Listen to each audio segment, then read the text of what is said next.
Boa noite a todos. Eu fui convidada para falar algumas palavras daquilo que eu me lembrava, né? Que eu me lembro dos 30 e tantos anos atrás, que fica meio difícil, né? Tanto tempo. 40 anos. 40 anos, meu Deus. E como a memória é muito seletiva, a gente lembra certas coisas e outras coisas a gente não lembra. Nem a gente sabe por que a gente esquece certas coisas e por que a gente lembra outras. Então, agora eu me encontro num momento em que eu não tenho nem ajuda de um papel, de uma carta, de uma correspondência, nada, porque eu estou provisoriamente morando num hotel, tenho que me justificar que tudo que eu vou falar é apenas de lembrança, porque se a gente guarda, e eu tenho mania de guardar as coisas, e eu tenho toda a correspondência com a memória, o início do curso, mas nada está comigo agora, está tudo na Metropolitana em caixotes. Então, vou me limitar apenas àquilo que a minha memória selecionou. E às vezes a gente não sabe se ela selecionou o mais importante ou selecionou o menos importante, mas não está no nosso domínio. É uma coisa que foge completamente de nós, o que nós guardamos. Todos nós guardamos coisas, mas sem saber por quê. Por que nós guardamos algumas e esquecemos outras? Então eu vou tentar me lembrar quando eu fui para Portugal, uma bolsa de estudos pela Gulbenkian, e fiquei lá um ano trabalhando na Torre do Tombo, e foi aí que eu comecei a descobrir um manancial de documentos sobre judeus convertidos e a instituição que os perseguiu durante 300 anos, a Inquisição. Quando eu comecei a trabalhar com esses documentos, eu fiquei tão empolgada, e naquele tempo a gente tem que lembrar, não havia estudos inquisitoriais, nem nos Estados Unidos, nem na Europa e nem em Israel, em nenhum lugar do mundo. E na década de 40, Paulo Prado e Capistrano de Abreu, historiadores brasileiros, publicaram alguns documentos que foram os primeiros. Eles encontraram, Eduardo Prado pesquisou, Van Hagen também pesquisou alguma coisa. E eles, então, na década de 40, o Paulo Prado iniciou uma coleção muito bonita chamada Para Melhor Se Conhecer o Brasil. E publicou alguns documentos sobre a Inquisição e os cristãos novos. Depois, eu não sei porquê, o assunto entrou em esquecimento, ninguém mais falou no assunto. Passaram-se uns 20 anos, e mais de 20 anos, em 1965, eu com essa bolsa fui para Portugal. Mas antes disso eu tinha passado por Israel, porque só havia um especialista em história dos marranos naquele tempo, que eu tinha notícias, que vivia em Israel, na Universidade Hebraica de Jerusalém. Ele trabalhava em pesquisa sobre o sefaradim da Espanha, nada de Portugal, da Espanha.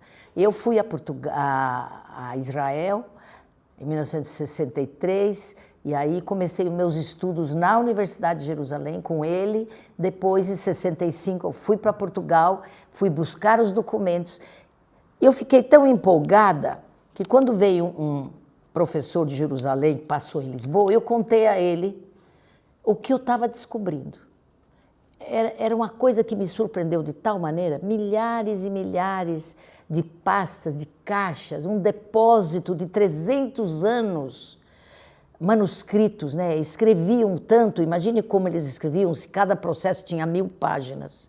Então, quando eu comecei a encontrar aquilo, eu fiquei tão empolgada, contei para esse professor de Jerusalém, que passou por Lisboa, que era até um chilir também, que veio levantar fundos para, não sei para que lá, para Israel, e ele era professor também, depois foi professor emérito da Universidade de Jerusalém, Shimon Bergman, um grande professor.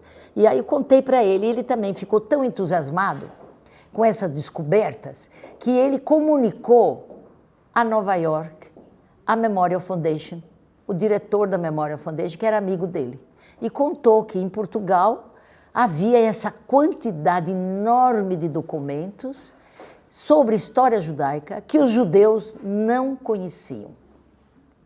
Que os judeus não conheciam. E foi muito interessante porque o diretor da memória, claro, descobrir um capítulo ignorado da história judaica desperta curiosidade, né? Que história é essa? E o diretor da Memorial Foundation, e aí então entra o lápis da minha memória, que era um homem interessantíssimo, e um homem culto, um homem realmente que me impressionou muito e cujo nome a minha memória não guardou. Ele era diretor da Memorial Foundation for Jewish Culture. E é fácil, eu guardo tudo. E como eu tenho cadernetas antigas de 20, 30, 40 anos, eu vou achar o nome dele. Mas é que agora, no momento, eu não tenho nada comigo, então não pude nem lembrar do nome dele. E aí, então, ele ficou tão empolgado com a história que esse professor de Jerusalém contou-lhe sobre o que existia na Torre do Tombo, que ele mandou um professor da Rutgers University, que era o chefe do departamento de estudos judaicos da Universidade de Rutgers, que tem um dos mais importantes departamentos de estudos judaicos dos Estados Unidos, professor Leon Feldman. E aí mandou o professor Leon Feldman encontrar comigo em Lisboa para saber o que era isso que tinha lá. Que descoberta era essa de milhares e milhares de documentos sobre história judaica que nós não conhecemos? Aí o professor encontrou comigo em Lisboa, ficou empolgadíssimo, voltou para Nova York e aí me mandou um convite para eu dar um curso de um semestre na Rutgers University. Aí eu fui para lá um ano depois e num jantar em casa dele, ele convidou o diretor da Memorial Foundation e o diretor conversando comigo naquele jantar. Ele começou a perguntar, porque ele já, nessa altura já murmuravam sobre o assunto, em Israel também. E aí ele ficou também tão empolgado com as notícias dessa documentação inédita, desconhecida sobre história judaica, me convidou para ir ao escritório dele em Nova York, me lembro que eu fui, encontrei com ele, conversamos longamente, e nesse momento eu disse a ele que no Brasil não havia nada de estudos judaicos. Havia um ou outro interessado, né, pessoas, que eu não me lembro o nome agora, que escreviam ou se interessavam, mas não havia nem um curso regular, nem nada que transmitisse às novas gerações conhecimentos sobre a história judaica. Ele ficou muito interessado, conversamos longamente, encontramos diversas vezes, e ele então propôs um projeto que a Memorial Foundation financiaria 5 anos um centro de estudos judaicos no Brasil, em São Paulo, na Universidade de São Paulo. E depois de 5 anos, nós nos gerenciaríamos por nós mesmos. Mas durante 5 anos a Memorial pagaria todas as nossas despesas. Bom, eu voltei entusiasmada, depois que acabou o meu semestre, voltei para o Brasil, e a primeira coisa que eu fiz foi convocar uma reunião, o Dr. Alfred Hirschberg, saudoso Alfred Hirschberg, que tanto se empenhou também por esse centro, e o Dr. Pincus, Fritz Pincus, que era professor de hebraico nas Letras Orientais, não é? E convidei a Rivka Berezin e convidei o Jacob Ginsburg. Não sei se o Ratner estava nessas primeiras reuniões, e nós fizemos os primeiros projetos de como construir um centro de estudos judaicos na universidade. Foi assim que ele nasceu indiretamente, com toda essa rede aí de pessoas que se comunicaram, e foi assim que nasceu a ideia de criar um centro de estudos judaicos. Agora, eu tenho que dizer também que foi no ano de 1969 que eu dei o primeiro curso sobre cristãos novos no Brasil e a Inquisição. Esse curso teve uma repercussão muito grande, muitos alunos, eu não lembro o nome deles, me lembro de uma, da Paulina Fierer, me lembro da Fanny Kohn, mas outros nomes eu não lembro, talvez a Rivka lembre, mas tive muitos alunos, e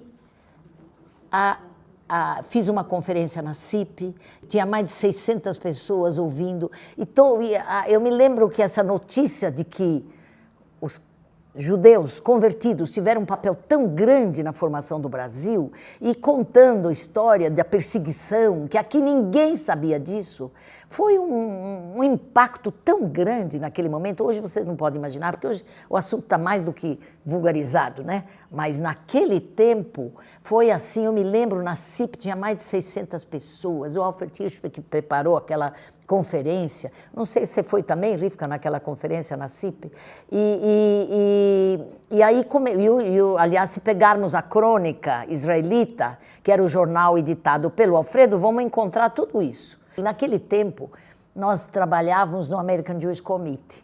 Eu fazia parte da diretoria da revista Comentário. Era o Celso Laffer, o Pernide do Rio, era um grupo, e a revista publicou assuntos interessantíssimos naquela época.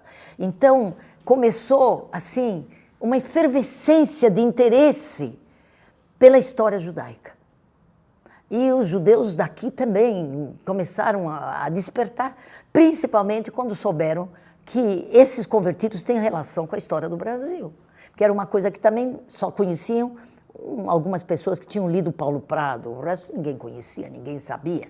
Então, em 1969, eu acho que isto que é importante de ficar registrado. O Centro de Estudos Judaicos foi o pioneiro na divulgação, no ensino, ou na introdução no seu currículo, os estudos inquisitoriais e os estudos do marranismo.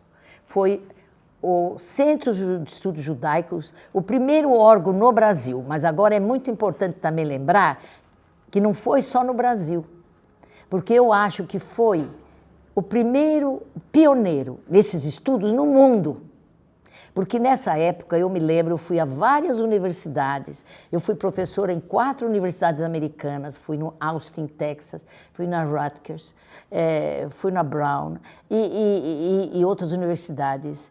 Nenhuma tinha estudos sefaradis. Não existia sefaradis. Hoje, estudos sefaradis é uma das mais importantes matérias da Columbia University. Mas isso não existia em 1969. Nenhuma universidade americana e nem europeia que eu conheça. Portanto, eu acho, pode ser que houvesse esses estudos em algum convento ou algum mosteiro, uma escola religiosa, mas em universidade laica, nem Yale, nem Princeton, nem Harvard, nenhuma tinha estudos sefaradis. E eu me lembro que eu encontrei o professor Salo Baron várias vezes em Nova York, pois ele publicou os 18 volumes de História Judaica, onde toda a parte da Península Ibérica, ele usou os meus trabalhos, e foi ele também que se interessou muitíssimo. Ele era professor de História Judaica, não de História Sefaradi, mas ele se interessou muitíssimo. Depois o discípulo dele, o Yerushalmi, esse é que começou a desenvolver estudos sobre o marranismo, mas tudo depois de 70. Depois dessa divulgação, depois de nós tornarmos conhecida essa matéria, é que Yerushalmi, que hoje na Colômbia é o professor de História Sefaradi, escreveu aquele livro From Spanish Court to Italian Ghetto e outros livros, e agora é o grande especialista também em marranismo. Bom, hoje não preciso dizer, mas as principais universidades do mundo, as grandes universidades já têm estudos sefaradi. Quando tem esse departamento de estudos judaicos, Harvard também tem, professor Cooperman também tem Harvard. Quando eles têm estudos judaicos, eles já têm história sefaradi. Já entra a história sefaradi. Então, essa história sefaradi parece que ela assim, foi descoberta realmente nessa década. Agora, é claro que tanto Dubnow como aquele outro historiador judeu, um dos maiores historiadores judeus, Gretz, Dubnow e outros historiadores, tem capítulos sobre isso, viu? Tem, mas ficava lá, nos 10, 12 volumes dele. Ninguém ninguém sabia, né? Agora, eles também não tinham... Agora, outra coisa interessante, Cécio Roth, que eu encontrei em Lisboa, foi um pioneiro nesses estudos. E o Cécio Roth escreveu, naquela época, já tinha escrito História dos Marranos, que é um livro que até hoje tem uma validez e é bastante importante para esses estudos. Então, tinha, assim, algumas coisas esparsas, mas um estudo mesmo, um estudo programado, com um projeto, como o Centro de Estudos Judaicos desenvolveu, não havia. Em 1970, defendi minha tese de doutorado na USP, e na minha banca estava um professor, que era naquele tempo, acho que diretor, Eurípides era diretor da faculdade, né? Não era do departamento, da faculdade, né? Eurípides Simões de Paula era diretor da Faculdade de Filosofia. E o professor Eurípides Simões de Paula era um apaixonado pela história dos cristãos novos. Porque ele mesmo dizia que os Simões de Paula também eram judeus, e ele adorava, ele era professor de história antiga, mas ele tinha, assim, uma obsessão pelo estudo, e ele queria muito que eu entrasse para a universidade. Aí, em 1970, houve um concurso, teve vários candidatos, e eu era candidata dele. E aí eu entrei fui nomeada professora do Departamento de História, depois de ter dado este curso no Centro de Estudos Judaicos, em 69. Aí, em 71, eu já era professora do Departamento de História. Aí, depois do meu doutoramento, quando comecei mas eu fui professora não de História Judaica, nem de História Sefaradi, eu era professora de Brasil colonial. E a história do Brasil colonial era a matéria mais importante do Departamento de História, porque era a história do Brasil. E eu dava história colonial e história dos judeus. Agora, eu também tenho que lembrar que nunca na Universidade de São Paulo eu senti alguma discriminação. Eu, durante 30 anos, fui professora de graduação, e todos sabiam que quando eu dava a história do Brasil colonial, eu dava a história dos judeus. Nunca eu tive uma observação, Anita, você tem que dar a história do Brasil, não tem que dar a história dos judeus. É claro que eu dava a história do Brasil colonial, mas eu introduzia a história dos judeus no Brasil. E aí depois eu comecei a dar curso de pós-graduação, e quando eu comecei os cursos de pós-graduação, alunos do Centro de Estudos Judaicos vinham tomar aula comigo no Departamento de História. Agora, eu fiz parte da diretoria do Centro de Estudos Judaicos no início, né? Depois, como eu dava aula no Departamento de História, eu fiquei no Departamento de História.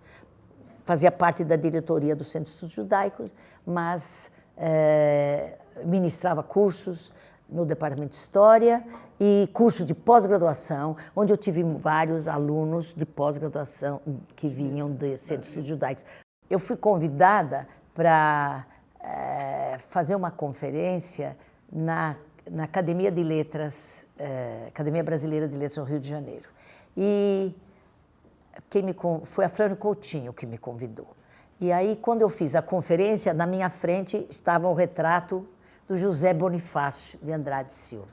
Então, eu nunca me esqueço que eu resolvi comunicar que o José Bonifácio foi chamado à Inquisição, junto com Francisco de Melo Franco, e acusado de ser ateu e subversivo na sociedade em Lisboa, quando ele era estudante. Então, isso causou, assim, um impacto enorme, porque um dos Melo Franco, descendente do Francisco, estava lá, e todos aqueles acadêmicos, né, quando eles... a Inquisição era, assim, uma espécie de tabu aqui no Brasil.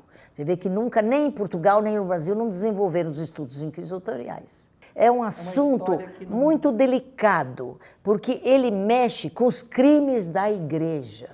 E a pessoa que é criada dentro daquela fé, ela fica um pouco melindrada de falar dos crimes daquela instituição que ela pertence. Não sei, havia alguma sensibilidade. Até hoje, Portugal é o mais atrasado em estudos inquisitoriais. A Espanha está muitíssimo mais avançada. A Espanha tem publicado, até, posso dizer, uma centena de livros novos sobre a Inquisição, uma coisa impressionante. A Espanha tinha 21 tribunais. Todos esses tribunais estão sendo estudados um por um hoje. Portugal... Como é que se explica? Continua até hoje pouco. Acabou de sair 3 volumes, sai de vez em quando alguma coisa, mas Portugal até agora reluta em abrir realmente aqueles arquivos para que todo mundo trabalhe. Aliás, os arquivos estavam fechados. Até 1965, quando eu trabalhei lá, os arquivos estavam fechados. Eles realmente começaram a ser organizados e catalogados em 1965, depois que eu saí de lá. E aí vieram alguns historiadores trabalhar lá, mas até hoje, pouco. Até hoje, pouco. Portugal é o mais atrasado em estudos inquisitoriais. Não há uma vontade. Eles me respeitam muito, mas eles não devem gostar do meu trabalho. Porque eu vivo divulgando a história dos crimes da igreja, matou este, queimou aquele, reduziu a miséria, coisas tão incríveis, porque cada processo que a gente lê, a gente precisa ter força para aguentar, de ler tanto sofrimento. Então, eles não gostam até agora, não têm vontade. É um país muito católico, apesar de ter uma inteligência muito lúcida, que sabe perfeitamente. Agora, um pioneiro nesses estudos foi o Antônio José Saraiva, que é de Portugal, mas ele nunca foi bem visto, não. Salazar nem deixou ele voltar para Portugal, e ele publicou um livro em 1900, aliás, nesse ano, que eu dei o curso no Centro de Estudos Judaicos, em 1969, saiu a primeira edição do Saraiva, a Inquisição de Cristãos Novos. Então, ele foi também assim um pioneiro. Aí, com os estudos começaram a se desenvolver de tal maneira que hoje em dia a gente pode dizer há uma verdadeira explosão, e principalmente depois de 1992. Porque 1992 marcou a expulsão dos judeus da Espanha. E eu fiz um congresso aqui na Universidade de São Paulo, em 1992, foi o maior congresso, eu acho, que realizado em ciências humanas, tinha mais de 1.200 participantes. Vieram de todos os cantos do mundo. E só de Israel vieram 13 professores da Universidade Hebraica. E como eu tinha muito dinheiro nesse congresso, porque nós juntamos, nem sei como foi, e foi angariado pelos judeus. Você perguntou sobre a comunidade ajudou bastante, mas também foi o governo brasileiro. Nós tínhamos $1,5 milhão para fazer um congresso. Nós tivemos do CNPq, nós tivemos da FAPESP, tivemos muito apoio. E a comunidade também? A comunidade também. Os judeus deram muito dinheiro, os nigre... Particulares, os nigre deu. Mas não é só o Brasil, não. A Rich Foundation, da Suíça, na hora tirou o dinheiro e me deu. A Unesco me deu dinheiro. Eu fui a Paris, encontrei o embaixador do Brasil da Unesco, ele imediatamente entrou nesse congresso. O congresso não era dedicado à história judaica, era um congresso sobre descobrimento da América, né?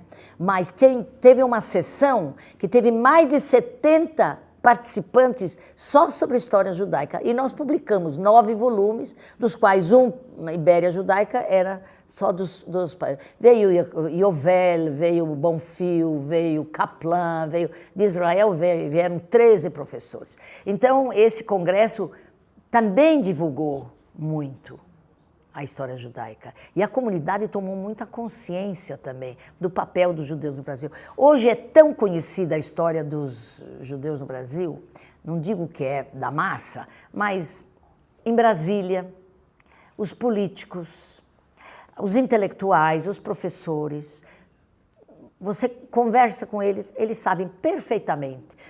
Eu sou de origem judaica, nossos nomes são de origem judaica, o nome de plantas, eles têm a opção de mitos também, né? Porque nem todos os nomes são de origem judaica, mas correu a notícia de que todos os nomes de plantas e de acidentes geográficos, de ervas, são nomes judaicos. E isso se repete. Eu acabei de publicar um trabalho que saiu na França, que chama-se The Myth of the Marrano Names. O mito dos nomes marranos, onde eu esclareço um pouco essa questão dos nomes. Então, a comunidade judaica, a participação da comunidade judaica foi muito positiva. Foram, de fato, como a Rivka disse, particulares, mas foram muitos, porque para juntar esse dinheiro todo, e também dinheiro do estrangeiro. Então, nós pudemos fazer esse congresso imenso, que teve uma sessão muito importante sobre estudos judaicos.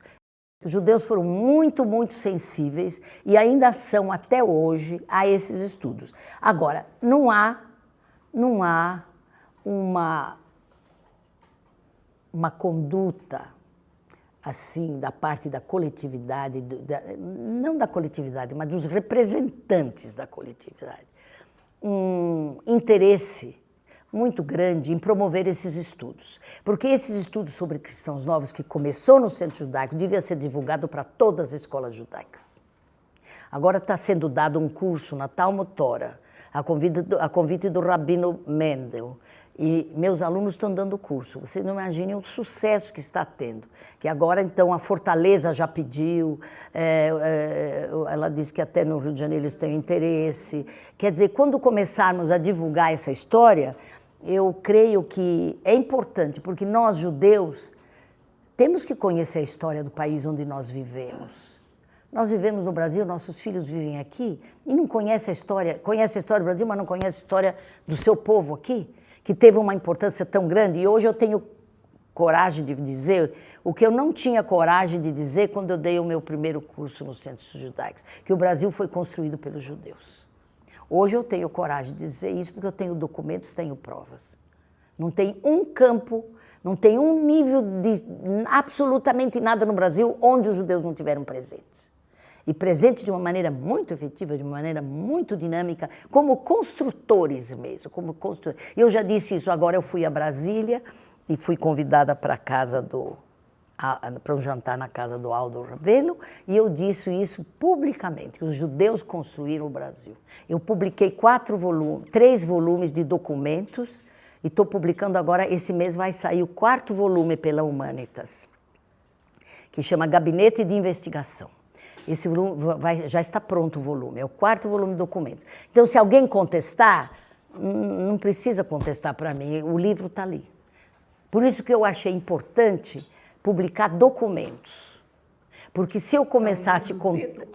Documentos, são só... Documentos comentados? Não, é claro, eu faço a introdução onde eu comento e depois eu publico o documento. Eu tenho com esse livro que vai sair, é o 4º volume, chama-se Fontes Inéditas para a História de Portugal e do Brasil. É o 4º volume. Aí, de modo que ninguém pode contestar. Porque se eu tivesse começado a contar uma história dos judeus no Brasil, e não documentasse primeiro, às vezes eu poderia escrever uma história lindas e romances lindos com os documentos que eu tenho. Mas eu achei que não podia começar uma história que não existe sem você começar com o documento. Porque sempre haveria quem dissesse, não, isso é invenção dela e tudo. Agora, ninguém pode contestar que os judeus construíram o Brasil, porque você se pegar... e não só os judeus da época colonial, mas também os descendentes deles. Olha, hoje eu recebi, só um exemplo, eu recebi um telefonema do representante do ministro de Turismo de Israel.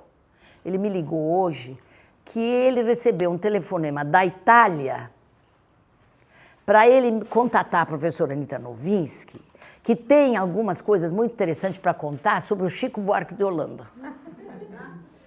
Aí ele me ligou, marcou encontro comigo, sexta-feira ele vai à minha casa, porque ele disse que na Itália, imagine, da Itália ele recebeu essa informação. O Chico Buarque viveu muito tempo na Itália, provavelmente é por isso, não sei como é que foi parar na Itália. Porque o Sérgio Buarque de Holanda, o pai dele, foi meu professor e diretor da minha tese. E quando foi agora, fizeram uma homenagem ao Sérgio Buarque de Holanda, a revista Etnos Brasil publicou um número dedicado ao Sérgio Buarque de Holanda. e me pediram para fazer um artigo. E eu escrevi um artigo, como me pediram a mim, porque eu tinha sido aluna dele. E como eu conheci ele, ele orientou minha tese durante muito tempo, eu tinha longas conversas com ele na casa dele, então eu me lembrava muita coisa dele. Então eu escrevi um artigo chamado Sérgio e os Judeus. Aí esse artigo saiu, e não sei como chegou ao Rio de Janeiro a notícia, aí eu recebi também um telefonema do Rio de Janeiro dizendo que o Chico Buarque tinha sabido que ele era descendente de rabinos de Barcelos e que ele juntou a família toda para contar a eles que eles eram judeus. E aí até a pessoa do Rio me pediu que ele queria encontrar comigo para saber mais. Eu também não sei muito. E quem fez a pesquisa sobre a genealogia dos Buarque de Holanda, nem fui eu, foi um aluno meu. Foi ele que descobriu, não fui eu que descobri, eu apenas usei a genealogia dele e escrevi num artigo. Mas deu uma revolução que foi parar até na Itália, porque as coisas que a gente encontra nos documentos inquisitoriais são imprevisíveis. Aqui no Brasil, quando eu descobri, também não fui eu a primeira que fez a pesquisa, foi o Paulo Valadares. Mas depois eu estudei muito a questão do Joaquim Nabuco. Joaquim Nabuco foi o libertador, pode-se dizer o libertador dos escravos, foi o ideólogo mais importante da libertação dos escravos. E ele também era judeu de descendência. Então, se você pegar os grandes personagens da história do Brasil, você vai ver que não se pode mais escrever a história do Brasil sem os judeus. E o Centro Judaico foi o pioneiro no início do desenvolvimento desses estudos. Você não pode conhecer mais a história do Brasil, nem estudar a história do Brasil, ninguém pode estudar a história do Brasil sem estudar a clandestinidade. O fenômeno da clandestinidade está inerente, é essência na cultura brasileira e portuguesa. Tá? 300 anos, 400, até o século XIX, a clandestinidade foi a segunda vida que os brasileiros tinham. Tá? Eles tinham uma vida oficial e uma vida clandestina. Sem estudar essa clandestinidade, porque eu brinco lá em Portugal, quando eu chego lá eu digo para eles, vocês sabem, a glória de Portugal não foram nem os seus governadores, nem os seus reis, nem os seus bispos, nada disso. A glória de Portugal foram os seus hereges. Porque é na heresia e na clandestinidade que estava a única luz durante os 300 séculos da época moderna portuguesa. A única luz vinha da subversão. Sem a subversão, Portugal era aquele fanatismo, aquele superstição, aquele país retrógrado e conservador. A luz mesmo vinha dos hereges. Muitos eram cristãos velhos até, que tinham, como José Bonifácio. Eu não conheço a origem judaica de José Bonifácio. Aliás, hoje eu tenho um aluno novo do Rio de Janeiro, que é até curioso para vocês, e ele vai fazer uma pesquisa nova. Eu estava procurando um tema para ele, e é tanto tema, e tem que ser um tema que o aluno gosta também, né? Então, hoje eu encontrei, eu já passei uns 2, 3 meses procurando um tema para esse aluno, e hoje encontrei o tema. Tiradentes, a mãe dele chamava Colaça. Colaça não é um nome comum, porque Silva pode ser judeu como pode ser cristão. Você tem milhões de Silvas, que aliás a maioria era judeu mesmo, com o nome de Silva. Mas Colaça não, Colaça é um nome que pouco raro. Pois então, a família Colaça era judia cristão nova em Portugal. E eu agora vou começar essa pesquisa nova, porque eu acho que sempre a gente tem que renovar. E o Brasil é um poço sem fundo mesmo. Quanto mais você penetra a pesquisa, mais surpresa você fica com as notícias. Eu quero que esse aluno pesquise a origem de Tiradentes, que até hoje nós não sabemos. De onde mandei ele procurar, de onde fazer a genealogia do Tiradentes, quem eram os pais, os avós, até onde ele conseguiu, que região eles eram, e vou dar a ele o processo dos Colaça que eu tenho. Porque o processo da família Colaça, se nós conseguirmos vincular com aquela região onde ele vivia, nós vamos ter um outro capítulo na história do Brasil, como aquele dos bandeirantes. Porque nós não sabíamos que os bandeirantes eram judeus. Hoje nós sabemos que os principais bandeirantes eram judeus. por a pesquisa que trouxe a isso.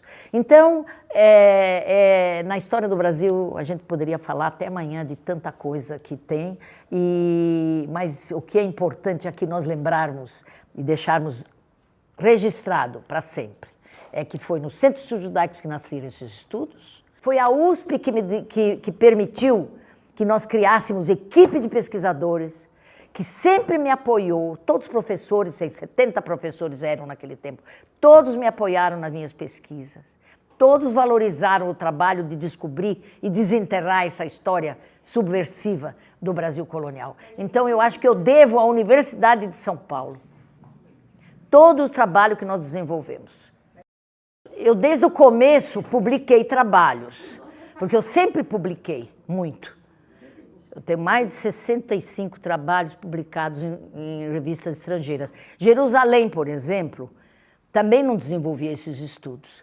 Aí eu dei ao arquivo Jewish Historical Archives 20 mil imagens de documentos sobre a Inquisição, que está lá com o nome de Arquivo Anita Novinsky. Eu dei a eles, e eles também começaram a se interessar muito pelo esse assunto a partir dessa divulgação nossa aqui. Foi aí porque eu entrei em contato com eles, eu ia muito a Israel, o Daniel Cohen era diretor do Jewish Historical Archives, o Daniel Cohen ficou entusiasmadíssimo com esses documentos. Depois existia um livro em Portugal que nunca ninguém tinha visto, que é uma espécie de um registro da Gestapo. Todos os nomes dos suspeitos, até a 7ª, 8ª geração de origem judaica, estão registrados naquele livro. É um livro imenso desta tamanho, sim, a gente tem que consultar ele de pé, de tão grande. Ele começou a ser elaborado em 1605, depois do perdão que o Papa Clemente deu. E esse livro ninguém conhecia. Eu até sugeri a Israel, porque eles têm, no Yad Vashem, eles têm o nome de todas as vítimas do Holocausto. E eu perguntei, eu até tive muito apoio em Israel, mas depois eu não levei para frente. Por que nós não temos o nome de todas as vítimas da Inquisição que morreram ou que foram punidos pelo crime de judaísmo? Por que Israel não tem esse registro? E eu tive muito apoio do Rabino Kahana, que era o chefe do Ministério das Religiões, tive muito apoio, mas depois não levei para frente. Eu falei, como vocês têm um arquivo do Yad Vashem, vocês têm um arquivo. Agora, com essa publicação desses meus série de documentos, tem o Rol dos Culpados, que vai sair agora o 2º volume, tem os inventários de bens confiscados e tem os prisioneiros do Brasil. Todos eles trazem nomes. Agora é fácil retirar todos esses nomes e fazer um arquivo em Jerusalém, em Israel, onde tem o nome de todos que foram punidos por judaísmo. Se eles foram punidos por judaísmo, se é verdade ou é mentira, porque muitas vezes a Inquisição punia por crime de judaísmo inocentes. Também existe, porque a história não é uma história fácil e uniforme, não? O problema converso é um problema único em toda a história. Não existe nenhum povo que tenha uma história igual a essa. Um povo que tem uma história de clandestinidade durante séculos, com um órgão de punição que lhes tirava a vida, os bens, o dinheiro, reduzia a miséria, e assim mesmo eles viveram nessa clandestinidade. Isso não existe em nenhuma história. E agora os novos fenômenos que aparecem aí na história do Brasil, estamos desenterrando um Brasil subterrâneo aí, com histórias que aparecem. O que eu recebo de cartas pedindo informações, meu nome é Oliveira, será que eu sou judeu? Outro também, mas eu recebo tantos pedidos que eu não posso satisfazer. Quer dizer, agora eu até digo, o que aconteceu no Nordeste, quando descobriram, e fui eu que fui a primeira pessoa, quando eu fui a Caicó e descobri o vigário do Caicó que disse que era judeu, né? Então, quando começou a se desenterrar essa história do Nordeste, que agora nós temos em Maceió, em Fortaleza, em Recife, em Alagoas, agora nós temos em todo o Nordeste. Quando começamos a divulgar essa história, era inimaginável. Imaginável que depois de 5 séculos ainda existiam pessoas aqui no Brasil praticando judaísmo sem saber. Eu fui para uma aldeia lá em Campina Grande, onde eu visitei uma cidadezinha, Santa Rosa, que tem 2 ruas só, minúscula. E eu fiquei impressionada. Tem a igreja, todo mundo vai na igreja, pronto. Aí eu perguntava para pessoas lá, para as senhoras, para as mulheres, né, se elas comiam carne de porco. Eu não sabia o que perguntar para saber se elas eram judias. Ela dizia, meu pai matava a gente se a gente comesse carne de porco. Então, depois eles até hoje varrem a casa às avessas. Em vez de varrer o lixo para fora, eles varrem de fora para dentro, como costume que tinha. Eles têm tantos costumes judaicos, quer dizer, um país que a igreja teve um papel tão forte, catolizou todos, mas os subterrâneos da história ficou. Quer dizer, isso me dá uma impressão, ou talvez uma convicção, da imortalidade dos judeus. Não se sabe até hoje quantos a Inquisição puniu. Nós não sabemos. Porque os documentos estavam na Biblioteca Nacional. E quando a Biblioteca Nacional transferiu os documentos para Arquivo Nacional, foi em caminhões aquelas papeladas todas. Caiu pelo caminho, nós sabemos disso. Caiu, perdeu-se, rasgou-se. Depois teve invasão, teve o terremoto que destruiu Lisboa, onde destruíram documentos. Depois teve enchentes, porque muitos documentos que eu examino, a metade da página está molhada, está apagada por causa de água, fogo. Bichos, então, comeram metade. Quer dizer, nós não sabemos. Eu examinei processos que quando eu virava a página, ele esfarelava inteiro, eu não conseguia ler. Eu pus dentro do envelope e pus o número e guardei. Mas nunca nós vamos saber quem era, porque não é possível. Entende? Então, tem muito mais. Agora, no momento, restam 40 mil, ou 39 a 40 mil. Até hoje eu não sei se é 39 ou 40 mil. Um diz 39, porque ninguém contou. Agora eles estão pondo tudo lá na internet, estão pondo no computador, estão trabalhando. Pode ser que se saiba em breve quantos tem. E desses, quantos é que foram pesquisados? Fora os do Brasil, que eu levantei 1076, não é? E fora os outros todos que ainda estão, que foram 1076, que foram presos. Fora isso, tem os que estão naquele livro imenso que eu falei, que tem o nome registrado de todos eles, né? Qualquer lugar do mundo onde ele estivesse. Não é só em Portugal, se estivesse no Brasil, ou em Londres, ou em Amsterdã, o nome dele está registrado naquele livro. E eles procuravam, tinham agentes que procuravam esses suspeitos, qualquer lugar do mundo onde ele estivesse. Porque se eles conseguissem provar que ele era um judaizante, em Amsterdã, por exemplo, eles confiscavam tudo o que ele tinha em Portugal, terras, propriedades, dos filhos e dos netos. Tá? Então, havia interesses econômicos muito grandes. Agora, a maior parte dos documentos da Inquisição não foram pesquisados até hoje. O Brasil já está começando a ser bem conhecido, porque nós mapeamos o Brasil, nós temos todas as regiões, todas não, falta ainda a colônia de Sacramento, que ainda não consegui acabar, mas as principais regiões do Brasil, que é Rio de Janeiro, Bahia, Goiás, Pernambuco, agora também estamos trabalhando, que mais? Paraíba, São Paulo também, agora também já começou-se a conhecer, mas mesmo assim, a Bahia, por exemplo, eu publiquei um livrinho que foi o meu doutoramento, depois eu dei para minha aluna os outros documentos que eu não tinha examinado da Bahia, e ela fez o doutoramento. Mas ainda há tanta coisa sobre a Bahia que dava 10 teses sobre a Bahia ainda. Então, é um campo sem limite.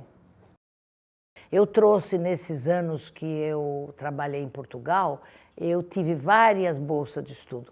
Eu tive uma bolsa da Memorial Foundation for Jewish Culture 6 anos.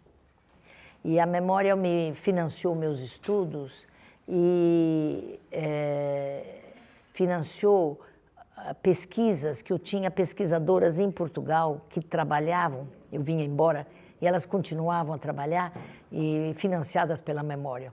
Depois eu tive bolsas também, bolsa da Gulbenkian, bolsa da Ministério da Cultura de Portugal. Então eu trouxe muitos documentos para o Brasil. Então, o maior acervo de documentos sobre a Inquisição no Brasil, que está fora de Portugal, é meu particular, que eu agora vou entregar tudo para a Universidade de São Paulo, quando estiver construído o Museu da Tolerância. Nós vamos começar a construir o Museu da Tolerância e vai ter uma biblioteca, porque eu tenho uma biblioteca de 10 mil livros, e concentrada em estudos sefaradis, Portugal e Brasil. Então, ela vale pela sua uniformidade. E isso vai fazer parte do Museu da Tolerância. E os documentos também, vão todos para o Museu da Tolerância. Nós já temos um subsídio agora do CNPq, né? Um enorme subsídio. Tivemos uma generosa ajuda do governo federal e compramos uma máquina enorme, né? Pagamos R$70 mil pela máquina, que está passando todos os meus microfilmes para o DVD. Então, todo o meu arquivo vai passar para o DVD e depois vai passar para a coisa. E os originais eu vou mandar para Jerusalém. É muito, muito bem recebida a ideia de ser de origem judaica. Muito bem. Daquilo que eu conheço. É claro que sempre tem num país pessoas que têm preconceito, mas das que eu conheço, vocês não podem imaginar todos os que eu encontro. E agora, quando eu fui a Brasília para tratar com a Unesco um congresso que eu quero realizar em Paris sobre intolerância, e tive a oportunidade de conhecer uma série de pessoas. É impressionante como eles querem saber que eles são de origem judaica. O assessor mais importante do ministro da Educação, do Fernando Haddad, ele chama Candeias. Ele falou, eu não tenho dúvida, meu nome é Candeias, eu sou de origem judaica. Aí eu mandei uma aluna minha procurar os Candeias nas listas, encontrou um monte e mandei para ele. Ele ficou todo feliz, falou, mas que honra para mim. Então, há muito interesse, muito. Olha, aqui no Brasil, eu posso dizer, eu nunca tive apoio para os meus estudos da comunidade. A comunidade judaica, não, ajudou no congresso, que foi da universidade. Mas eu, particularmente, nunca tive apoio aqui no Brasil da comunidade judaica. Nem apoio, nem interesse, nem nada. Todo o apoio que eu recebi foram de órgãos brasileiros, instituições brasileiras. Foi do governo brasileiro.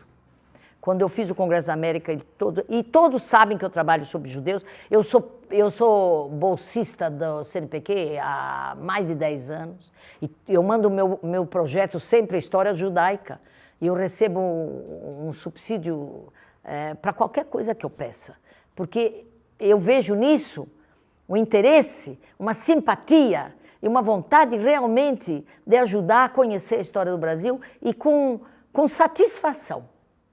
Eu vejo isso. Eu não senti na minha carreira nunca um empecilho por ser judia, nem trabalhar com a história judaica. E eu trabalho com uma história mais perigosa que existe, que é a história da igreja. Mas eu tenho padres. Eu, no passado, por exemplo, eu dei um curso, quase 90% eram padres. E com muito interesse. Então, eu acho que o Brasil é realmente uma amostra muito, muito significativa de coexistência, de tolerância e de todas as raças, todos os povos. Eu acho que o Brasil é um país, eu conheço metade do mundo, eu não conheço nenhum povo igual ao brasileiro, que tenha tanta receptividade pelos judeus como o brasileiro. É a minha impressão. Muita gente tem impressão diferente, né? Muita gente tem impressão diferente. Mas essa é a minha experiência pessoal. Eu sempre recebi dos órgãos brasileiros, onde eu me dirigi, sempre me apoiaram. Nunca eu recebi uma recusa. E o meu programa sempre é estudos judaicos.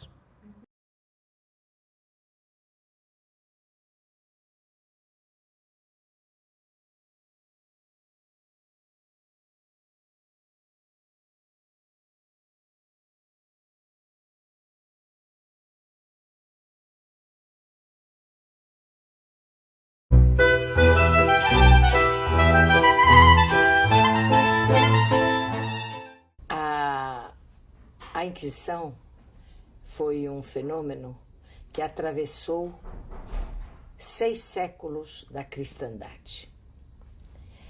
Ela iniciou-se na Idade Média, com a intenção de buscar as heresias, isto é, as contestações ao catolicismo. Mas ela não tinha ainda o caráter que ela vai adquirir na época moderna. Na época moderna, a Inquisição foi estabelecida na Espanha em 1480 e em Portugal em 1536, apenas, quer dizer, meio século depois. Mas aí o caráter principal dela é o seu caráter de polícia política.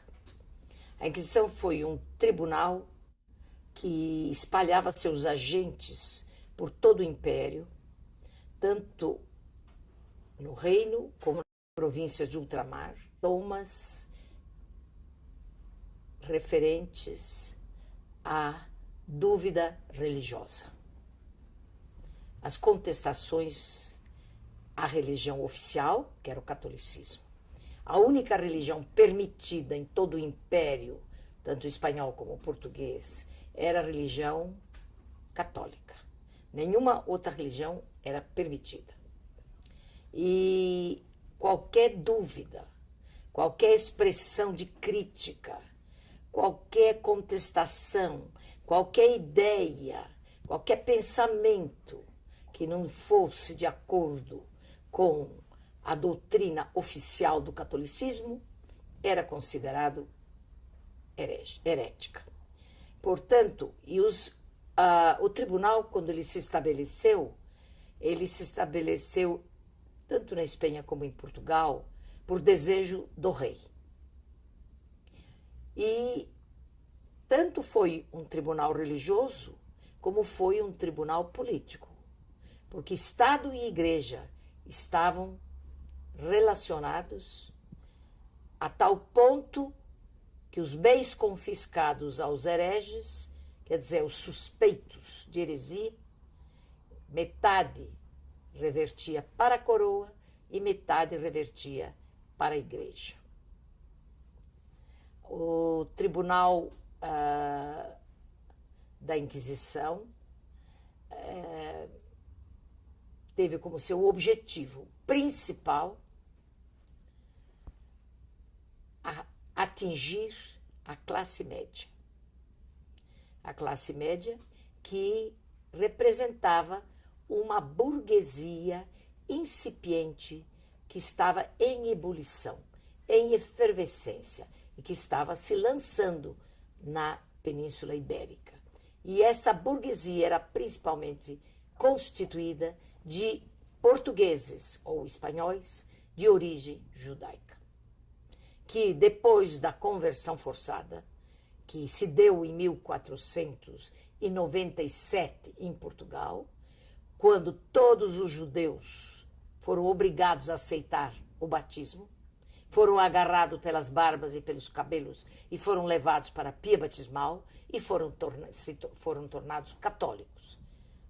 A partir dessa data, a sociedade portuguesa, e a espanhola também, só que o fenômeno espanhol é um pouco diferente do português.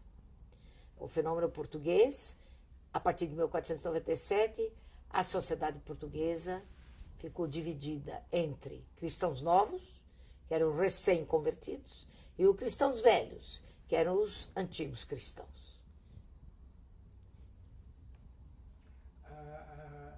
Além dos judeus, outros também foram levados a maioria dos perseguidos em Portugal foram dos perseguidos, dos denunciados, dos prisioneiros, foram os portugueses de origem judaica, conhecidos como cristãos novos e acusados do crime de judaísmo.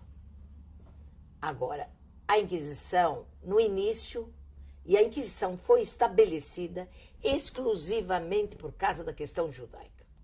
A Inquisição foi uma instituição claramente voltada para o problema judeu. O que incomodava em Portugal eram os judeus.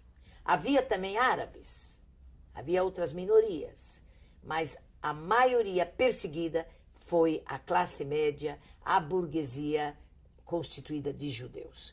Agora, depois, posteriormente, não no início, porque o início, tanto no Édito de Expulsão da Espanha, como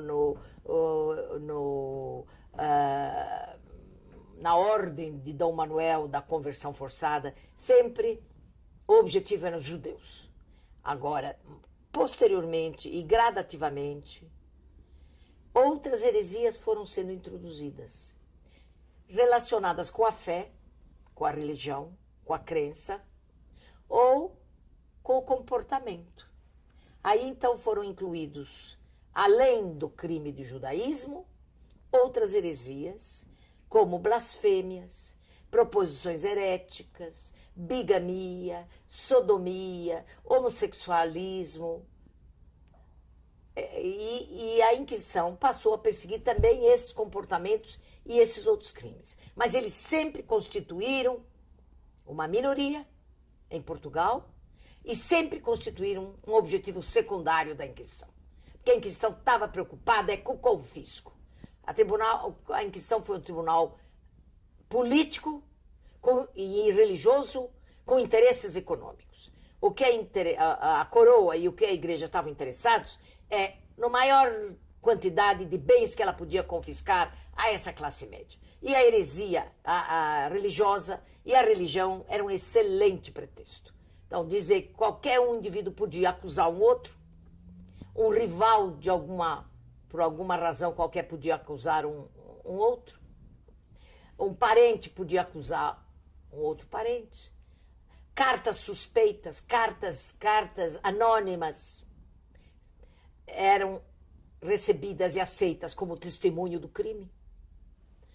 De modo que toda a população portuguesa se tornou vulnerável, porque ninguém sabia quem poderia ser denunciado amanhã. Mas a maioria, realmente, os maiores vítimas foram realmente os judeus. Os judeus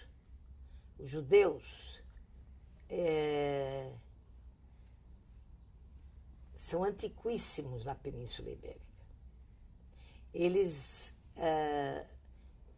As notícias que nós temos sobre a presença dos judeus na Espanha e Portugal são muito antigas, remontam, às vezes até antes de Cristo. Eles constituíam realmente, em Portugal, uma classe média com um nível de vida bastante confortável.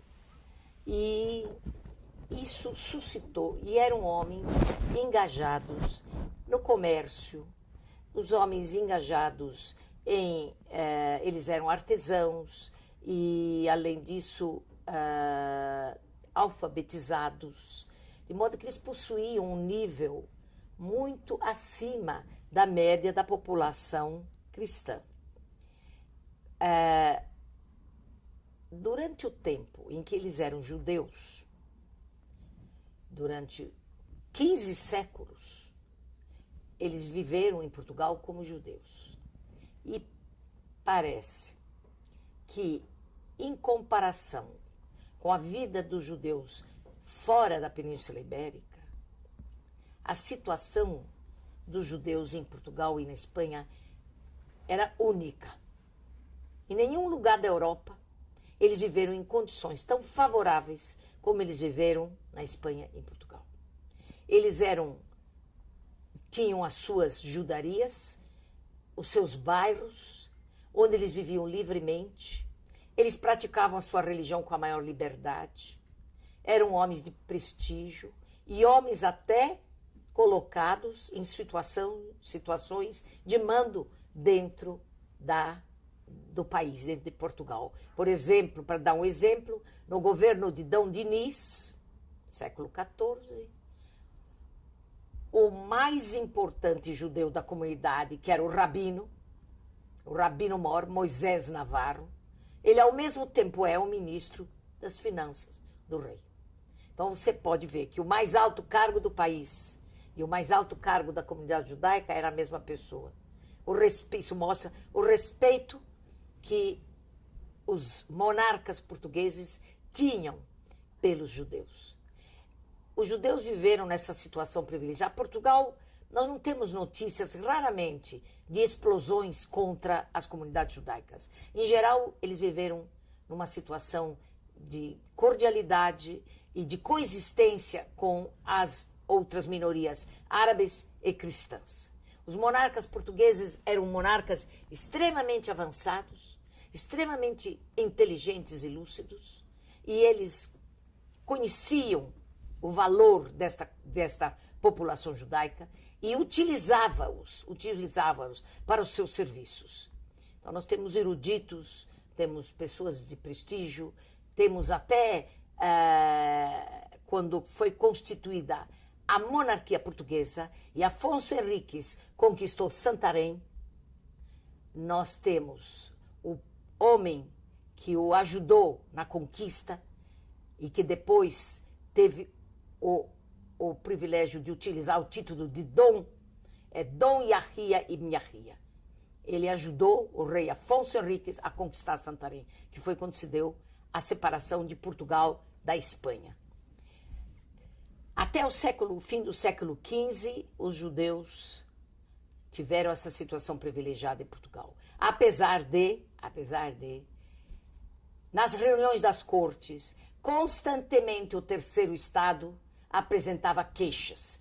Cada vez e cada ano, na reunião das cortes, aumentavam as queixas contra os judeus, dizendo que eles tinham os melhores postos, que eles tinham melhores posições, os melhores empregos, e que eles eram favorecidos pelo rei, e sucessivamente essas queixas aumentaram, até que, em fim do século XV, em 1497, o rei Dom Manuel, pressionado pelos reis católicos, ordenou que todos os judeus fossem obrigados a se tornarem católicos. Bom, aí tem uma história muito bonita que eu muitas vezes conto para meus alunos, que é a seguinte. Em 1492, o ano que Colombo consta como descobridor da América, os reis católicos ordenaram a expulsão de todos os judeus da Espanha. Mas os judeus tinham uma opção. Se eles não quisessem se converter ao catolicismo, eles podiam sair. Mas quem quisesse ficar em Portugal podia ficar, mas como católico. Bom, mas a Inquisição já existia. Isso em 1492. 1480, a Inquisição já foi estabelecida. Quer dizer, já existia um tribunal que ia vigiar o comportamento deles. Mas mesmo assim, eles podiam ficar ou podiam sair. Praticamente a metade optou para sair e a outra metade resolveu converter-se e ficar nos reinos espanhóis. Nesse ano de 1492, reinava em Portugal o rei Dom João II, que precisava de dinheiro, que precisava financiar as guerras de África. E ele, então, faz um acordo com os judeus estarem em Portugal. Porque na hora de sair da Espanha, realmente é uma das situações mais trágicas na história dos judeus. Porque eles não tinham para onde ir. A Europa toda não deixava eles entrar. Nenhum lugar. A América não tinha sido descoberta. Eles não tinham para onde ir. Eles não tinham muita opção. O rei deu opção, pode sair, mas para onde? Então, saíram. E os cronistas católicos, Bernaldes, o cronista do rei católico, ele conta como eles saíram por as estradas, cantando, velhos, moços, crianças, cantando pelas estradas. Eles trocaram casas e propriedades imensas por um trapo de pano que eles pudessem levar consigo. Eles trocaram mansões por uma caixa de algum mantimento, de alguma coisa que eles pudessem levar consigo. Quer dizer, eles saíram com nada, porque eles não podiam levar bens, não podiam levar dinheiro, não podiam levar ouro, não podiam levar prata. Eles saíram com a roupa do corpo. E isso lembra muito a situação dos judeus no século XX, quando foram obrigados a sair da Rússia. Porque a Rússia também, quando deixou eles saírem, foi na década de 70, que os judeus saíram da Rússia. Quando eles saíram da Rússia, eles saíram com 20 quilos. Eles só podiam levar 20 quilos. Foi assim que os judeus, que também tiveram que deixar tudo na Rússia e sair. A mesma coisa aconteceu. Eles não podiam levar nada. E aí, então, os velhos morriam pelas estradas, as mulheres davam à luz nas estradas, mas eles cantavam as ladainhas judaicas para criar coragem e sempre com a esperança de que o Messias vai chegar. E o Messias virá um dia para redimi-los de todo esse sofrimento. E, nessa altura, o rei Dom João II de Portugal concedeu a eles de poder entrar em Portugal. Aí era fácil entrar, porque era só cruzar a fronteira. Deu 2 lugares para eles poderem entrar, pelo Badajoz e pelo norte, e eles, então, podiam se estabelecer em Portugal durante 8 meses apenas. Esses 8 meses, eles ficariam em Portugal, e depois de 8 meses o rei prometeu que ele lhes daria barcos, navios, e os ajudaria a sair para algum lugar, para onde eles quisessem ir. Mas o rei Dom João II recebeu por cabeça pagamento. Os judeus ricos pagaram muito e até pagavam pelos pobres, que não tinham nada para pagar. Tá? E entraram em Portugal um número fabuloso de judeus da Espanha. Contam os cronistas que, por exemplo, um cronista da época, que foi testemunha visual, ele menciona 120 mil judeus espanhóis entraram na Espanha. Esse número parece... Se sabem que estatísticas daquelas épocas não eram muito corretas. Então, não se sabe muito bem. O cronista dos reis católicos fala em 90 mil. Pensamos que talvez 100 mil tenham sido um número razoável dos que entraram em Portugal. Mas Portugal já tinha judeu. Já também é aproximado. Entre 30 mil ou 50 mil, entre um e outro, talvez. O mínimo seria 30 mil, o máximo 50 mil. Já viviam em Portugal. Então, quando entraram mais 100 mil, já tinham uns 30 mil ou 50 mil, a população de Portugal, nessa época, era de 1 milhão de habitantes. Então, vocês têm aproximadamente 10 a 15% da população portuguesa constituída de judeus. Vocês imaginem o que significou isso para Portugal. Uma população alfabetizada, altamente qualificada, homens de negócios, comerciantes, homens ilustres, eruditos, pensadores, filósofos, geógrafos. O que significou isso para Portugal? Mas Dom João II recebeu o dinheiro e deixou eles ficar 8 meses. E depois de 8 meses não cumpriu a sua promessa, não deu os navios prometidos e não deixou eles sair. Os mais pobres ele vendeu como escravos. E os judeus ficaram morando em tendas, porque vocês imaginam que não haveria casas para essa quantidade de gente que tinha imigrado. Então, eles constituíram tendas nas fronteiras e ficaram morando nessas tendas, que até hoje se chama o Vale das Cabanas. Eles armaram as cabanas. E aí eles ficaram em Portugal. Os que tinham meios e conseguiram fugir, fugiram. Havia um grupo de pessoas que conseguiram fugir. Os que não conseguiram ou foram vendidos como escravos, os mais ricos conseguiram se estabelecer e lá ficaram em Portugal. Mas Dom João II tinha um filho que se chamava Afonso. E os reis católicos, rei Afonso, foi negociado o casamento com a filha dos reis católicos. Vocês sabem das alianças que fazia-se nessa época de um estado com o outro. Então, o rei católicos, a filha deles chamava-se Isabel. E ela, então, foi destinada a casar-se com o filho de Dom João II, o príncipe Afonso. Foram feitos todos os arranjos e o rei Dom João II pediu ao duque de Beja, futuro rei Dom Manuel, mas naquele tempo ele era duque de Beja, a ir às portas de Lisboa receber a princesa para casar-se com o príncipe Afonso. E quem foi receber a princesa, o duque de Beja, se apaixonou por ela.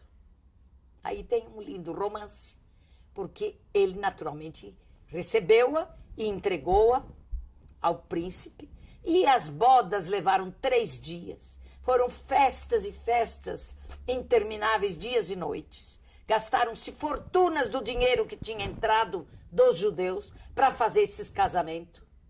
O rei Dom João II usou esse dinheiro e, depois de 2 anos, o príncipe Afonso cai do cavalo e morre. E morre Dom João II, o rei. A princesa volta para Portugal. E sobe ao trono. Quem? O Duque de Beja, com o título de Dom Manuel I, que é o venturoso rei da descoberta do Brasil. Então ele sobe ao trono, e quando ele sobe ao trono, a velha paixão que ele tinha pela princesa, que foi embora, voltou naturalmente a perturbá-lo. E ele pede que quer casar com ela. Aí é que se dá um golpe político dos reis católicos. Fernando impõe uma condição. Ele dá a mão da filha para o rei Dom Manuel, mas com uma condição: que expulse todos os judeus de Portugal. Por que que Dom Fernando fez isso? Porque ele tinha percebido o desastre que significava para ele enriquecer o país vizinho com uma população tão talentosa e tão dinâmica como era essa comunidade judaica. Fernando percebeu isso. Depois de ele expulsá-los, ele percebeu. E aí você sabe que Portugal e Espanha sempre foram rivais. Então, ele percebendo isso, ele impôs, muito bem, mas que expulse os judeus. Dom Manuel assina a cláusula de casamento no dia 5 de dezembro de 1496, que ele vai expulsar todos os infiéis, árabes e judeus, de Portugal, para casar com a princesa. Mas depois de ter, ele dá um certo número de meses para eles se prepararem para ir embora. Agora, Dom Manuel estava iludido, que a maioria ia querer ficar. Primeiro, não tinha para onde ir. Segundo, como é que eles iam? Eles estavam lá já estabelecidos, lá em Portugal, com a língua já, conheciam o idioma, né? E ele estava iludido que eles não iriam sair, que eles iriam aceitar o batismo e iam ficar. Então, ele impôs que eles se batizassem. Mas ele se assustou quando ele viu milhares de judeus nos portos de Lisboa querendo sair, querendo ir embora e não querendo se batizar. Aí então Dom Manuel impôs a sua política de força e determinou: não pode mais sair. Ninguém sai mais. Está fechado todos os portos. São obrigados, não tem opção, a se converter, a se tornar católicos. E aí eles foram agarrados pelas barbas, os velhos, pelas cabeças, pelos cabelos, levados para a pia batismal e foram batizados à força. Vocês sabem que os judeus religiosos, isso seria a mesma coisa que uma idolatria. Que para os judeus, que não podem adorar imagem nenhuma, o catolicismo daquela época era idolatria. Porque tinha tantos santos, de pedra, de madeira, de tantos santos, e as pessoas adoravam aquelas imagens. Isso para o judeu era idolatria, porque para o judaísmo, Deus não pode ser nem pronunciado. Deus só pode ser sentido, porque no momento que você pronuncia a palavra Deus com os lábios, você já o materializou. Deus só pode ser sentido. E ele é de tal maneira abstrato, que ele não há imagem nenhuma que se pode ter dele. Então havia uma diferença muito grande entre o catolicismo e o judaísmo. Então vocês imaginem que os judeus religiosos, o que significava receber essa água do batismo. Porque para o judaísmo, você sempre deve viver. O supremo valor é a vida. Mas existe uma condição. Você deve só morrer se você for obrigado a ser idólatra. Porque isso é o que mantém o monoteísmo. O monoteísmo. Mas sempre, sempre você deve procurar viver. Porque o supremo valor para o judaísmo é a vida. Então, vocês, no momento de aceitar o batismo, para o judeu religioso isso era uma idolatria. E eles, então, nós sabemos notícias de rabinos, de pais que afogavam, jogavam seus filhos no mar. Temos a história de um pai que afogou os 4 filhos embaixo daquele Thales, que é o cálice sagrado que os judeus rezam. Sufocou os 4 filhos para que não aceitassem o batismo. Muitos jogavam-se no mar, se mataram. Os cronistas descrevem. Está tudo escrito nas crônicas. As cenas terríveis que se passaram então. E os judeus então passaram todos a se tornar católicos. Se tornaram católicos. Todos. Não tinha mais judeu em Portugal.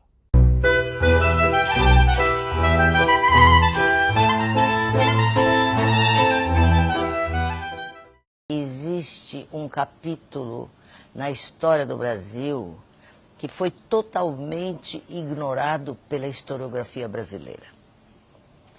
Durante 3 séculos, o Brasil teve uma instituição que atuou em todos os níveis da sociedade colonial, que foi o Tribunal do Santo Ofício da Inquisição. No Brasil não teve tribunal. O tribunal existia em Portugal, em Lisboa, no Porto e em Coimbra. Mas ele mandava buscar os suspeitos de heresia aqui no Brasil e em todas as colônias dele. Então, essa história do Brasil ficou ignorada. O arquivo da Inquisição era secreto e até a década de 60 ele foi praticamente desconhecido. Alguns historiadores famosos, como Alexandre Herculano e Antônio Baião, pouquíssimos, escreveram alguma coisa sobre o tribunal, mas ninguém se aprofundou para conhecer realmente o que foi que aconteceu no Brasil durante esses 3 séculos em que o Tribunal da Inquisição atuou aqui na colônia. Ela atuava através de seus agentes, ela mandava seus agentes para o Brasil e para todas as suas colônias, e esses agentes então prendiam os brasileiros suspeitos de heresia, levavam os acorrentados para Portugal, onde eles eram julgados. O julgamento do tribunal foi uma coisa bastante cruel. Eles podiam ter cárcere e hábito penitencial perpétuo, podiam ter como sentença as galeras do rei. As galeras era praticamente uma pena de morte também, e eles também podiam ser exilados, enviados para fora de Portugal, para alguma ilha deserta, e podiam também ser condenados a morrer na fogueira. Infelizmente, nem a minha geração e nem as anteriores tiveram esses estudos, porque esses estudos não existiam. Em toda a historiografia brasileira, durante 500 anos, não se fala nessa instituição. Hoje nós podemos falar já de uma historiografia brasileira sobre a Inquisição. Nós temos nos arquivos da Inquisição cerca de 40 mil processos. Pouquíssimos foram examinados. A maioria tem ainda que ser lida, estudada, porque cada caso é uma vida e em cada processo vem história do Brasil, fatos, acidentes, romances, dramas, nesses processos. Esses processos, eles não são fáceis de ler, é preciso, às vezes, um determinado treino. Alguns são de letra mais fácil, alguns são mais difíceis, mas já nós podemos dizer que depois que os arquivos se abriram, abriu-se uma nova história do Brasil. O que é muito interessante nessa história do Brasil é que nós temos os documentos. Nós temos documentos. Tudo aquilo que nós estamos falando, nós temos documento porque os arquivos da Inquisição eram muito minuciosos. Durante 3 séculos, eles vigoraram os inquisidores com toda a equipe das Inquisições. E durante 3 séculos, eles escreviam. Nós não tínhamos muitas distrações no século XVII, século XVIII. De modo que aqueles funcionários da Inquisição, notários, escreviam em grande quantidade. Basta dizer que cada processo pode ter de 300, 500, 800, 1.000 e 1.200 páginas. Um processo, uma vida. Então, o que é importante é que se use esses documentos. E nós podemos provar essa história do Brasil com uma riqueza de documentação, porque esses documentos estão todos nos arquivos de Portugal, todos nos arquivos que chamam Instituto dos Arquivos Nacionais Torre do Tombo. Lá estão guardados, esse tesouro está guardado, que é a história do Brasil ainda não revelada. Entre os brasileiros que foram presos, nós podemos dizer, até hoje, as pesquisas nos revelam mais de 1.000 brasileiros que foram tirados de suas casas, levados para Portugal, torturados e penitenciados. Nós temos entre eles ilustres brasileiros, inclusive José Bonifácio, de Andrada e Silva, o patriarca da independência do Brasil. O José Bonifácio foi chamado à Inquisição, foi advertido pelos inquisidores e a culpa de que ele era acusado não era judaísmo. Pode ser que até ele fosse descendente de judeus, como a maioria dos portugueses eram descendentes de judeus, mas a razão da sua chamada à Inquisição, que deve tê-lo apavorado bastante, foi a acusação de que ele não acreditava em Deus. Além dele, nós temos poetas, escritores, temos um grande poeta que é bastante conhecido, que foi queimado, que é o maior escritor do século XVIII de língua portuguesa, que é o Antônio José da Silva. A história do José da Silva acho que é das poucas conhecidas. Escreveu-se já bastante sobre Antônio da Silva e a vida trágica dele é realmente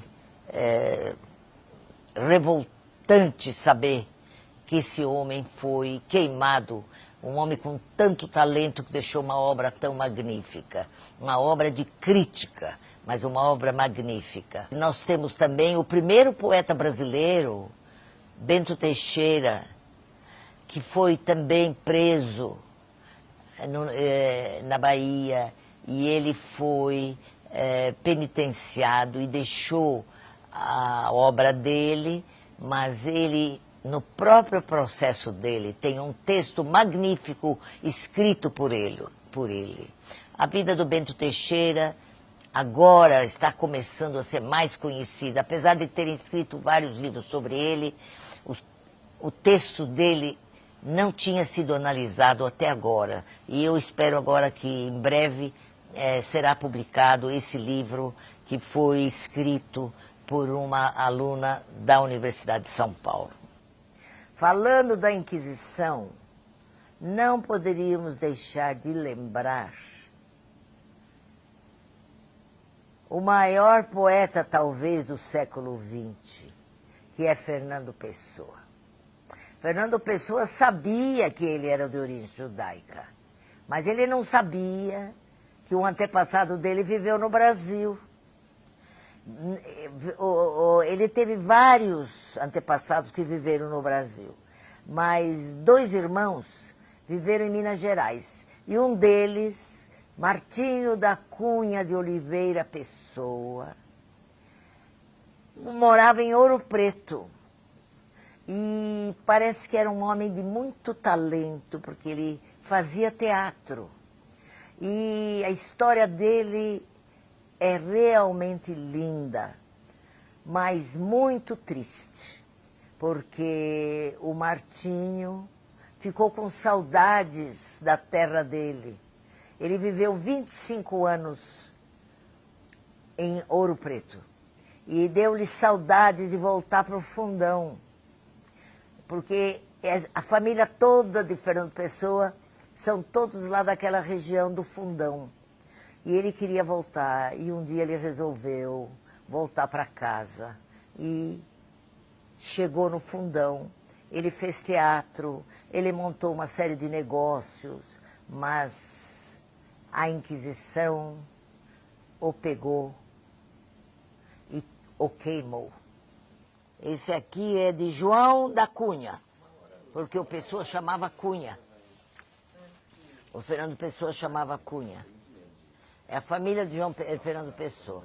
Ó, 1740. Mas aqui você tem uma família também que 200 anos ela é perseguida. Ó, tá vendo? Isso aqui é a família do Fernando Pessoa. Esse aqui se chama... Olha aqui está escrito, foi pro Fundão, ó. Ó. Minha família é da Paraíba. Peraí. Paraíba. Ih, ó, vamos ajudar aqui. Olha aqui. Processo de João da Cunha, cristão novo, mercador, filho solteiro, filho de Manuel da Cunha, também mercador, natural e morador na vila de Fundão, Bispado da Guarda. João da Cunha, ele foi para o Fundão, ó. Esse é o antepassado que Fernando Pessoa não conhecia. E que, através desses estudos e documentos, nós podemos resgatar também a vida desses familiares do Fernando Pessoa que viviam no Brasil e que ninguém até hoje sabia, nem tinha ouvido falar na vida deles em Minas Gerais. Hoje, à luz dessas novas fontes, que grande parte da população brasileira era de origem judaica e hoje as mais antigas famílias brasileiras têm antecedentes judaicos. Por exemplo, Joaquim Nabuco, Vinícius de Moraes, Sérgio Buarque de Holanda e tantos outros. Nós sabemos que, principalmente os paulistas, e Paulo Prado já fala nisso, que aqui foi uma região de grande, de uma intensa imigração de cristãos novos, que eram esses portugueses convertidos ao catolicismo, e muitos dos quais preservavam em segredo o judaísmo e outros não, se integraram completamente na sociedade ampla e se tornaram realmente os brasileiros, até hoje, considerados o povo brasileiro. Nos últimos anos, com a divulgação desses documentos, conhecendo a atuação desse tribunal aqui no Brasil, conhecendo também a quantidade de brasileiros que foram presos, foram levados para Portugal, nos últimos anos houve o nascimento de um movimento novo. Aconteceu no Brasil um fenômeno único, talvez, no mundo.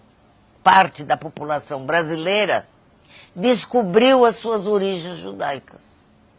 E uma vez descobertas essas origens, desejaram outra vez pertencer ao povo judeu.